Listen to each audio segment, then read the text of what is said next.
O dirigente nacional do MST criticou o ministro da Agricultura de Lula, Carlos Fávaro, que comparou os atos de 8 de janeiro às invasões de terra.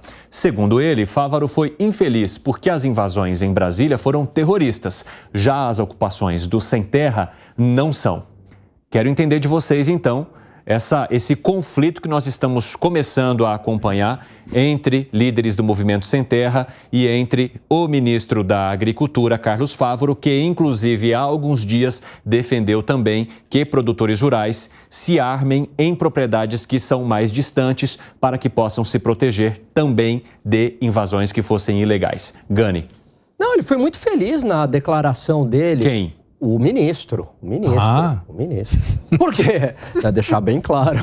Por quê? Porque o direito de propriedade, ele é um direito fundamental, é um direito natural, ele é um pilar da democracia, ele é um pilar da liberdade, ele é um pilar da civilização ocidental. Quer dizer, ele não diz apenas em relação à propriedade, né, a casas. Não, ele diz, por exemplo, essa minha roupa eu tenho direito de propriedade sobre ela. Quer dizer, eu paguei por ela, ninguém pode tomar. Então, eu acho que é tão grave quanto uma invasão de terra, é tão grave quanto a invasão do Congresso Nacional. Ambos os atos devem ser repudiados. Isso expõe algum tipo de falta de diálogo também entre governo e o grupo, porque o MST é tradicionalmente um grupo bastante ligado ao PT. E não somente ao governo em particular, ou em geral, ao Ministério da Agricultura em particular. Cada vez eu estou gostando mais desse ministro. Ele mencionou sobre a necessidade de estar armados para se defender. E não disse com todas as palavras, mas também das invasões do MST. E agora mencionando e a comparar o MST, invasões de terra, com atos de 8 de janeiro, eu acho que ele está certo. A minha dúvida é quanto esse ministro vai durar, porque não é a fala geral do governo. E pontualmente eu enxergo cada vez mais uma distância entre o MST e o governo, nesse caso o Ministério da Agricultura, que vai dar o que falar. Você enxerga essa distância, Piperno? Não é inédita. No primeiro governo, Lula, no Lula 1, o ministro da Agricultura era o Roberto Rodrigues. Né? Uma figura histórica no agronegócio, né? Enfim, uma figura incensada por várias entidades produtoras e tal, porque ele é realmente um grande especialista. Ele é uma autoridade no assunto. Sabiamente, o Lula também, naquele momento, tinha lá o Ministério da Reforma Agrária. Tipo, ó, MST, vocês conversem com ele e deixem a agricultura em paz. O Lula sabe lidar com isso. Um ortodoxo para lidar com a questão da produção e um ministério para, enfim, de alguma forma se relacionar com o MST e outros movimentos, enfim, outras correntes aí reivindicatórias. A questão que eu acho muito equivocada por parte do ministro nesse comentário, e ele é um ótimo ministro, ele é um especialista no tema, enfim, é que invasão de propriedade é crime. Então, tem que ser punido enquanto crime. O que aconteceu no 8 de janeiro é tentativa de golpe de Estado, é diferente.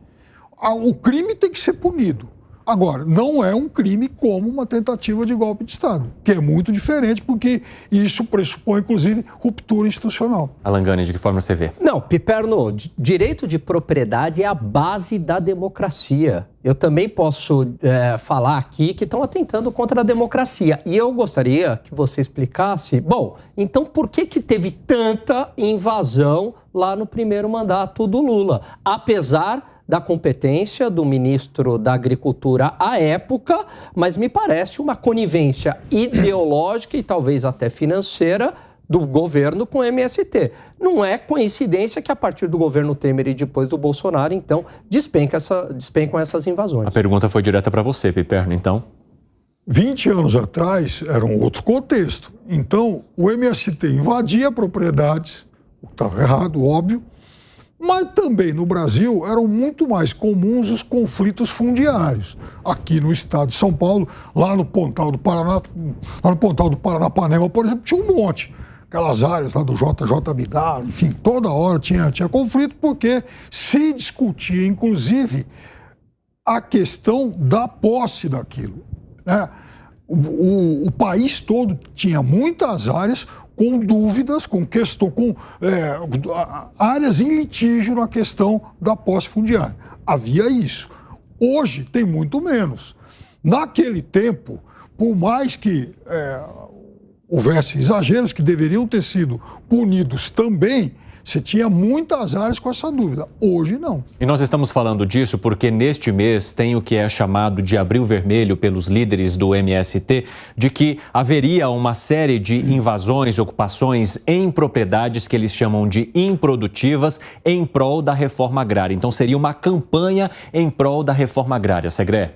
Eu vejo que o programa dessa teórica reforma agrária do PT é muito ruim.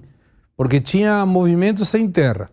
4 anos Lula 1, mais 4 anos Lula 2, mais 4 anos Dilma 1, mais 2 anos Dilma 2. São 14 anos de PT e o movimento sem terra continua sem terra.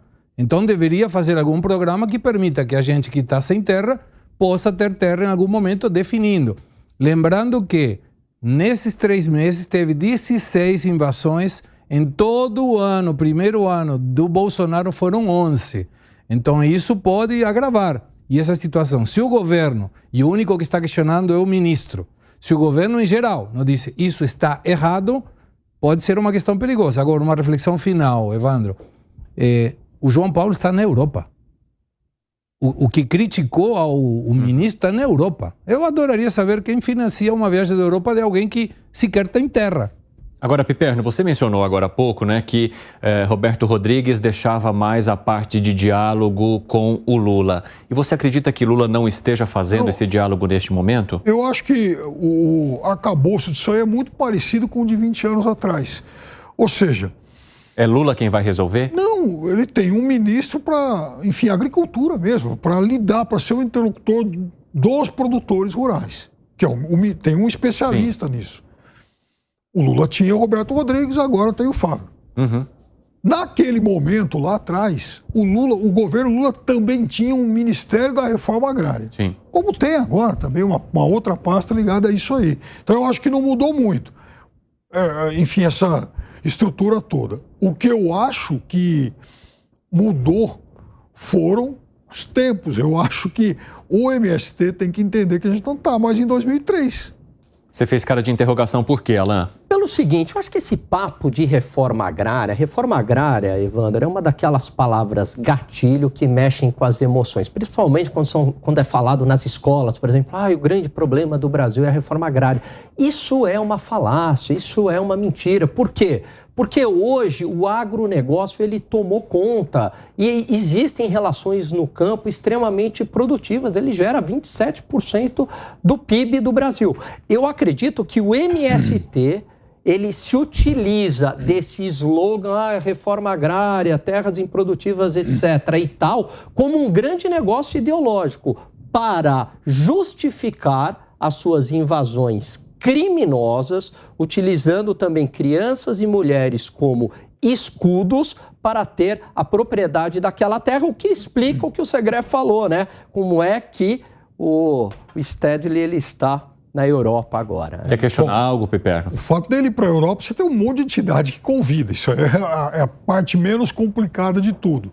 O fato de que eles alegam que há muitas propriedades, muita terra improdutiva, já não tem mais. Podia ter 20 anos atrás. Agora não. Os espaços, aliás, estão mais ocupados do que deveriam, porque ontem mesmo a gente falou aqui de áreas de reservas indígenas que foram ilegalmente ocupadas. E é por isso que eu disse, inclusive, que hoje o MST, se você juntar todas as propriedades que o MST invade e reivindicam, dá muito menos do que aquelas áreas lá de reservas indígenas. Então, esse é o principal problema fundiário que o Brasil tem hoje. Alguém quer colocar mais algo? Não.